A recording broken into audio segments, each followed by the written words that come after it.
नमस्कार मित्रांनो, एक्झाम जागर या एज्युकेशन यूट्यूब प्लॅटफॉर्मवर तुम्हा सर्वांचं पुन्हा एकदा स्वागत आहे. तर मित्रांनो, या आधीच्या सत्रामध्ये मी तुम्हाला एक प्रश्न विचारला होता आणि प्रश्न काय होता?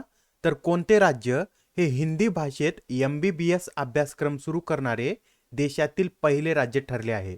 तर या प्रश्नाचं योग्य उत्तर आहे पर्याय क्रमांक 3, म्हणजेच मध्य प्रदेश हे राज्य MBBS अभ्यासक्रम हिंदीत सुरू करणारे देशातील पहिलं राज्य ठरलेलं आहे. आणि मित्रांनो, तुमच्यासाठी जो डेली प्रश्न असतो त्याचं कमेंटमध्ये उत्तर देण्याचा प्रयत्न करत चलत जा.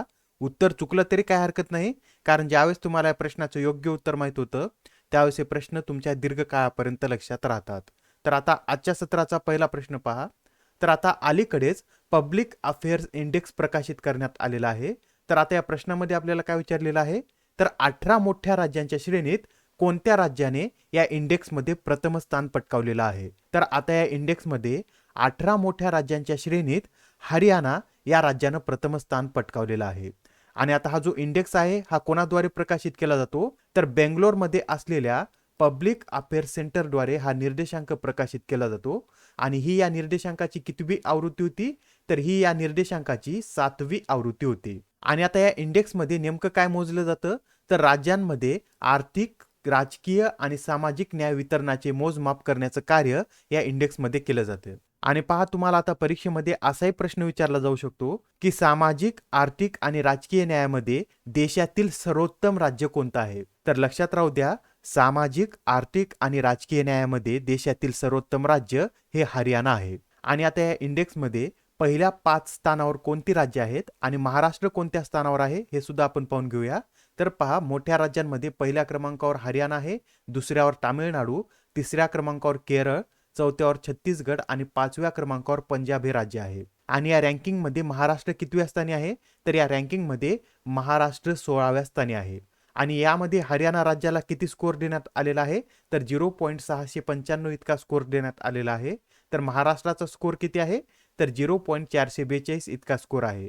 आणि 17व्या क्रमांकावर वेस्ट बंगाल आहे आणि शेवटच्या म्हणजे 18व्या क्रमांकावर झारखंड हे राज्य आहे. आणि त्याचप्रमाणे या रँकिंगमध्ये छोट्या राज्यामध्ये सिक्कीम हे राज्य प्रथम क्रमांकावर आहे, हिमाचल दुसऱ्या, उत्तराखंड तिसऱ्या, गोवा चौथ्या आणि मिझोराम 5व्या क्रमांकावर आहे. आणि नागालँड सर्वात शेवटी म्हणजे 10व्या क्रमांकावर आहे. तर आता प्रश्न क्रमांक दुसरा पहा. आता मत्स्य उत्पादनामध्ये भारताचा जगात कितवा क्रमांक आहे? तर मत्स्य उत्पादनामध्ये भारताचा जगात 3रा क्रमांक आहे. आणि आता ही जी माहिती आहे ही कोण दिलेली आहे? तर ही माहिती केंद्रीय मत्स्य व्यवसाय, पशुसंवर्धन आणि दुग्ध व्यवसाय राज्यमंत्री डॉक्टर एल मुरुगन यांनी दिलेली आहे. आणि याबरोबरच हे सुद्धा लक्षात राहू द्या, मत्स्य उत्पादनाशी संबंधित कोणती क्रांती आहे? तर नील क्रांती किंवा निळी क्रांती ही मत्स्य उत्पादनाशी संबंधित आहे. आणि याआधी 2019-20च्या आकडेवारीनुसार सर्वाधिक मत्स्य उत्पादन करणारा राज्य कोणतं आहे? तर आंध्र प्रदेश आहे. त्यानंतर दुसऱ्या क्रमांकावर वेस्ट बंगाल आहे, तिसऱ्यावर गुजरात आहे, चौथ्यावर ओडिशा आणि 5व्या क्रमांकावर तामिळनाडू हे राज्य आहे. तर आता प्रश्न क्रमांक तिसरा पहा. आता हा प्रश्न पहा, अत्यंत महत्वाचा प्रश्न आहे. तर आता 2022 साठीच्या बुकर पुरस्काराने कोणाला सन्मानित करण्यात आले आहे? तर आता 2022 साठीच्या बुकर पुरस्काराने शेहान करुणा तिलका यांना सन्मानित करण्यात आलेला आहे. आणि त्यांना हा पुरस्कार त्यांच्या कोणत्या कादंबरीसाठी देण्यात आलेला आहे? तर द सेवन मून ऑफ माली आल्मेडा या कादंबरीसाठी त्यांना हा पुरस्कार देण्यात आलेला आहे. आणि ही जी कादंबरी आहे ही त्यांची दुसरी कादंबरी आहे. आणि त्यांची पहिली कादंबरी कोणती आहे? तर चायना मन ही त्यांची पहिली कादंबरी आहे. आणि या कादंबरीला त्यांना 2011 मध्ये राष्ट्रकुल पुरस्कार सुद्धा देण्यात आला होता. आणि तसेच आता हे जे शेहान करुणा तिलका आहेत हे कोणत्या देशाचे आहेत?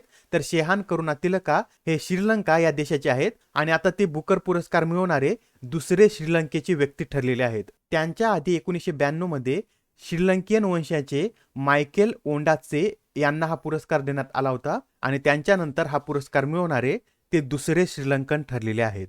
आणि आता इथे आपण बुकर पुरस्काराविषयीचे काही महत्त्वाचे फॅक्ट सुद्धा जाणून घेऊया. तर पहा, बुकर पुरस्काराची स्थापना कधी करण्यात आलेली आहे? तर 1969 मध्ये बुकर पुरस्काराची स्थापना करण्यात आलेली आहे. आणि आता हा जो पुरस्कार आहे हा पुरस्कार 2019 पासून क्रँकस्टार या संस्थेद्वारे देण्यात येत आहे. याआधी म्हणजे 2019च्या आधी हा पुरस्कार मॅन ग्रुपद्वारे देण्यात येत होता. त्यासाठी त्याला मॅन बुकर पुरस्कार या नावानं सुद्धा ओळखलं जात होतं. आणि आता 2019 पासून हा पुरस्कार क्रँकस्टार्ट या संस्थेद्वारे देण्यात येत आहे. आणि या पुरस्काराचं स्वरूप काय आहे? तर यामध्ये 50,000 पाऊंड इतकी रोख रक्कम देण्यात येते. आणि आता हा जो पुरस्कार आहे हा पुरस्कार 2014 पूर्वी फक्त ब्रिटनमधल्या आणि ब्रिटिश वसाहतीमधल्या इंग्रजी पुस्तकांसाठीच दिला जात असे, पण आता 2014 पासून जगभरातल्या इंग्रजी पुस्तकांना हा पुरस्कार देण्यात येत आहे. आणि आता 2021 मध्ये या पुरस्काराने कोणाला सन्मानित करण्यात आलं होतं, तर डेमन गुलगट यांना त्यांच्या द प्रॉमिस या पुस्तकासाठी या पुरस्काराने सन्मानित करण्यात आलं होतं. आणि याआधी हा पुरस्कार मिळवणारे काही भारतीय व्यक्ती नोट करून घ्या. तर 1997 मध्ये अरुंधती रॉय यांना the God of small things या पुस्तकासाठी, तसेच 2006 मध्ये किरण देसाई यांना द इनहेरिटेन्स ऑफ लॉस आणि 2008 मध्ये अरविंद अडिगा यांना द व्हाईट टायगर या पुस्तकासाठी हा पुरस्कार देण्यात आलेला आहे. आणि पहा, बुकर पुरस्कार आणि इंटरनॅशनल बुकर पुरस्कार हे दोन वेगवेगळे पुरस्कार आहेत. आणि आता तुम्ही खाली मला कमेंटमध्ये सांगा की 2022 साठीचा इंटरनॅशनल बुकर पुरस्कार कोणाला देण्यात आलेला आहे. याआधी या पुरस्काराविषयी सुद्धा आपण चर्चा केलेली आहे, तर खाली कमेंटमध्ये नक्की सांगा. आणि आता नेक्स्ट क्वेश्चन पहा, इंटरपोलच्या 90व्या आमसभेचे आयोजन कोणत्या देशात करण्यात येत आहे? तर इंटरपोलच्या 90व्या आमसभेचे आयोजन भारतामध्ये करण्यात येत आहे. आणि भारतामध्ये सुद्धा कुठे? तर भारतामध्ये नवी दिल्ली येथे 18 ते 21 ऑक्टोबर दरम्यान या आमसभेचे आयोजन करण्यात येणार आहे. आणि आता 1997 नंतर प्रथमच इंटरपोलच्या आमसभेचे आयोजन भारतामध्ये करण्यात येत आहे. आणि आता हे इंटरपोल म्हणजे काय असतं, तर याचं फुल फॉर्म सुद्धा नोट करून घ्या. तर इंटरपोल म्हणजे इंटरनॅशनल क्रिमिनल पोलीस ऑर्गनायझेशन असे याचं पूर्ण स्वरूप आहे. आणि याची स्थापना सप्टेंबर 1923 मध्ये करण्यात आली होती. आणि याचं मुख्यालय कुठे आहे? तर फ्रान्समधील लिओन येथे याचं मुख्यालय आहे. आणि आता या इंटरपोलचे एकूण 195 देश सदस्य आहेत. आणि सध्या याचे अध्यक्ष कोण आहेत? तर अल रायसी हे याचे अध्यक्ष आहेत. आणि या इंटरपोलचा मोटो काय आहे? तर connecting police for a shaper world असा या इंटरपोलचा मोटो आहे. तर आता नेक्स्ट क्वेश्चन पहा, भारतातील पहिल्या पूर्णपणे ॲल्युमिनियम पासून बनलेल्या फ्रेट ट्रेकचे उद्घाटन कोणाच्या हस्ते करण्यात आले आहे? आता हे फ्रेट ट्रेक म्हणजे काय तुम्हाला प्रश्न पडला असेल, तर आता तुम्हाला इथे इमेजमध्ये सुद्धा दिसत असेल. तर फ्रेट ट्रेक म्हणजे आता हे जे मालवाहू डबे आहेत त्यांना फ्रेट ट्रेक असं म्हणतात. तर आता हे फ्रेट ट्रेक नाव लक्षात राहू द्या, कारण एक्झाम मध्ये सुद्धा तुम्हाला मालवाहू डब्याऐवजी फ्रेट ट्रेक असंच विचारण्यात येईल. तर आता लक्षात राहू द्या, भारतातील पहिल्या पूर्णपणे ॲल्युमिनियम पासून बनलेल्या मालवाहू डब्याचे म्हणजेच फ्रेट ट्रेकचे उद्घाटन अश्विनी वैष्णव यांच्या हस्ते करण्यात आलेलं आहे. आणि आता हे जे उद्घाटन आहे हे कुठे करण्यात आलेलं आहे? तर ओडिशामधील भुवनेश्वर रेल्वे स्टेशनवर या मालवाहू डब्याचं उद्घाटन करण्यात आलेलं आहे. आणि या डब्यांची निर्मिती कोणाद्वारे करण्यात आलेली आहे? तर मेक इन इंडिया कार्यक्रमाअंतर्गत RDSO, हिंदाल्को आणि बेस्को वॅगन यांच्याद्वारे या ॲल्युमिनियम फ्रेट ट्रेकची निर्मिती करण्यात आलेली आहे. आणि परीक्षेमध्ये तुम्हाला असे विचारलं जाऊ शकतं की भारतातील पहिल्या पूर्णपणे ॲल्युमिनियम पासून बनलेल्या फ्रेट ट्रेकची निर्मिती कोणाद्वारे करण्यात आलेली आहे? आणि आता तुम्हाला या 3 नावांपैकी ऑप्शनमध्ये एकच नाव देण्यात येऊ शकतं. तर हे तिन्ही नाव लक्षात राहू द्या, RDSO, हिंदाल्को आणि बेस्को वॅगन यांच्या संयुक्त विद्यमाने भारतातील पहिले ॲल्युमिनियम फ्रेट ट्रेक तयार करण्यात आलेला आहे. आणि आता प्रश्न क्रमांक 6 पहा, आता पहा, इस्रोद्वारे PSLV म्हणजेच पोलर सॅटेलाइट लॉन्च व्हेइकलला रिप्लेस करण्यासाठी कोणत्या नवीन प्रक्षेपकाची निर्मिती करण्यात येत आहे? तर आता या PSLV ला रिप्लेस करण्यासाठी इस्रोद्वारे NGLV हे प्रक्षेपक तयार करण्यात येत आहे. आता ही जी NGLV आहे याचं पूर्ण स्वरूप काय आहे? तर नेक्स्ट जनरेशन लॉन्च व्हेइकल असं सध्या याला नाव देण्यात आलेलं आहे. अजूनही ऑफिशियली याला कोणतंही नाव देण्यात आलेलं नाही. त्यासाठी लक्षात राहू द्या, नेक्स्ट जनरेशन लॉन्च व्हेइकल सध्या याला म्हटलं जात आहे.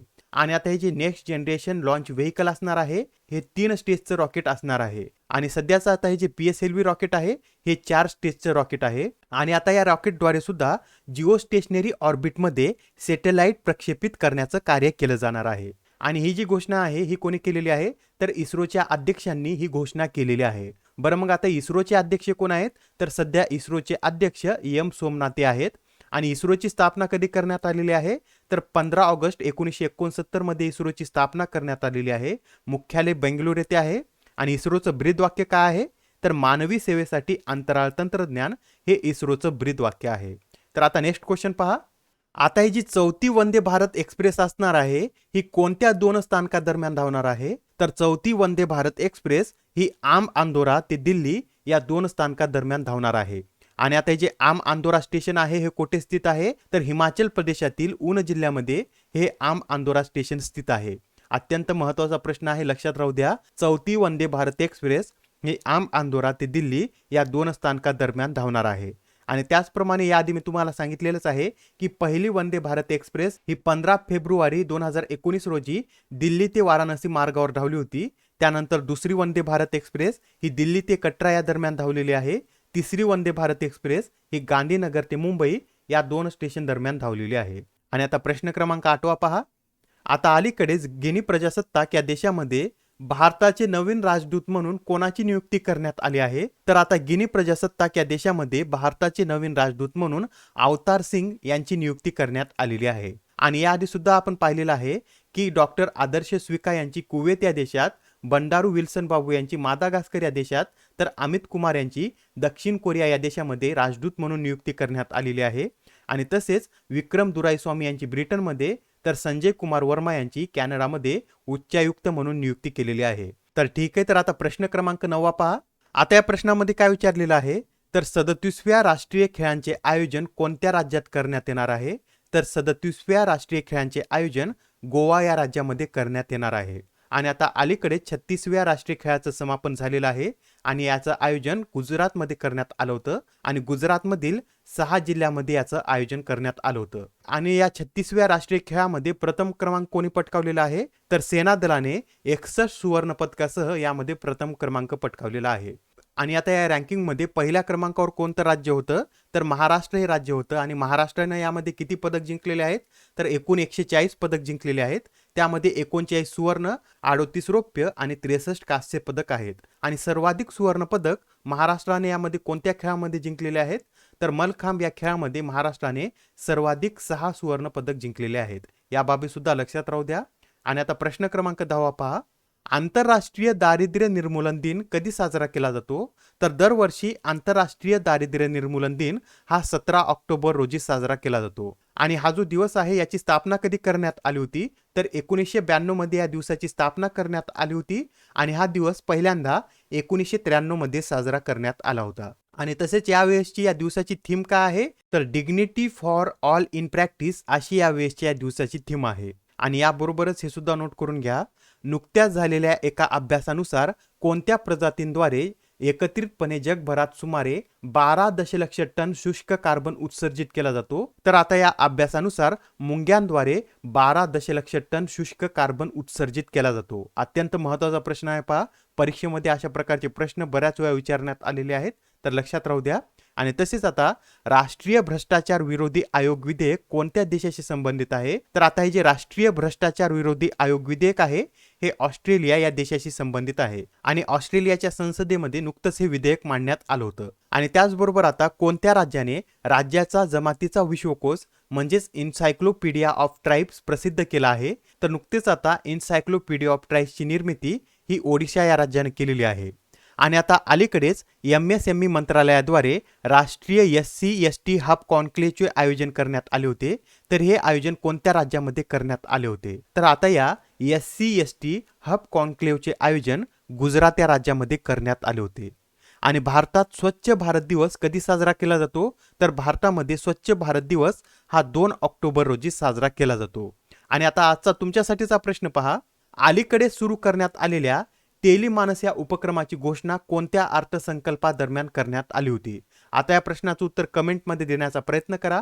उत्तर चुकलं तरी काय हरकत नाही, कारण ज्यावेळेस तुम्हाला या प्रश्नाचं योग्य उत्तर माहित होईल त्यावेळेस हे प्रश्न तुमच्या दीर्घकाळापर्यंत लक्षात राहतात. तर आता पुढच्या सत्रामध्ये पुन्हा भेटूया. धन्यवाद.